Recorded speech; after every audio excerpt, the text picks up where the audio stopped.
So do you still believe the G-men have a brighter future than the Jets? Molly, I like to call to the court, to the stand, Dave Gettleman. Okay. He's lied to me. He lied to me. How? He told me he loved the hog mollies. He told me that Andrew Thomas was elite because he took him 4th overall. Before Wills, before Becton, before Worth. He told me that Saquon Barkley was generational. He's been good, but I don't know if he's been 2nd overall good, right? Remember, I think he has been when he's healthy. when healthy. But listen, the position 2nd overall doesn't warrant taking a running back. Remember what he also told us? He told us that there were no franchise quarterbacks in that draft. Who did that draft include? Lamar Action Jackson, Josh Allen. And then he gave me Danny Dimes because he told me he reminded him of Eli. And listen, I'm a believer of Danny Dimes. Outside of the Junior Whopper hands, turning the ball over, fumbling the ball, burping the baby every once in a while. Outside of fumbling the ball, not holding on to the dead ball as a quarterback. Go ahead. But is it his fault? Because of the lack of protection.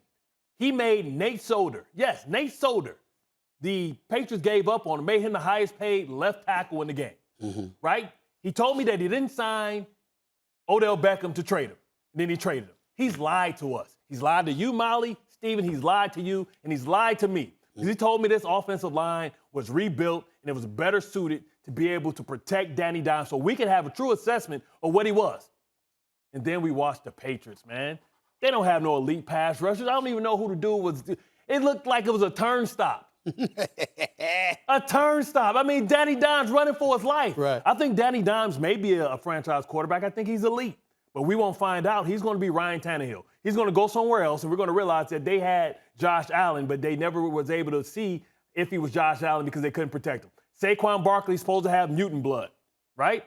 You take somebody 2nd overall, I expect Christian McCaffrey, right? He's going to have to be an alien. He's going to have to be Adrian Peterson. He's going to have to come back from that injury and show me 2,000 yards because they have the $15 million elephant in the room. Dave Gettleman, I don't know. He lied to you. Well, there's no surprise there. You know what I'm saying? He lied to some people in Carolina as well, and he botched up. I mean, the way they handled Josh Norman years ago, don't get me started with that. But here's the deal. Brighter future, I still would have to say the Giants right now. Oh, really? Oh, yeah, and I'm going to tell you why. First of all, you just finished talking about you still believe in Danny Dimes. I do. All right? A lot of people believe in Zach Wilson. We know that he's bereft of weapons at this particular moment in time. You don't have the weapons necessary if you're the New York Jets on the offensive side of the ball. I don't see anything there. Okay, so that's number one. Number two, if you're looking at Danny Dimes, what did they pick up in the offseason? You still got Sterling Shepard. You picked up Kenny Galladay. Saquon Barkley is coming back. And by the way, give Gettleman credit for this. We do believe in Joe Judge. We do. We do. We like him. His second coach. I understand that, but he still got him. He's still got him. He's there. And so Robert Saleh, we'll see what happens. I believe he's going to be good. I think he's going to do a good job. Do you believe in Joe Douglas? I don't know. I don't know. He has to. I don't know. And that's what I'm saying. That's why I'm rolling with the Giants. Because I feel like, at this point right now, you got a coach like Joe Judge. You got a piece like Saquon Barkley. Danny Dimes is no scrub, okay? I'm looking at it from that perspective. You got Galladay, you got Shepard, you got individuals you can throw the football to. And so I'm looking at it from that perspective, and I'm saying to myself, I'm not going to sell out the Giants from this. I think in the NFC East, let's face reality, it's 17 games now. Yeah. Okay, not 16. We know that in all likelihood, you need 8 or 9 wins so you can win a division in the NFC East. That's just who they are. And so as a result of that, we could see the Giants battling for playoffs the last 2 or 3 weeks of the season, just like they were last year. Yeah.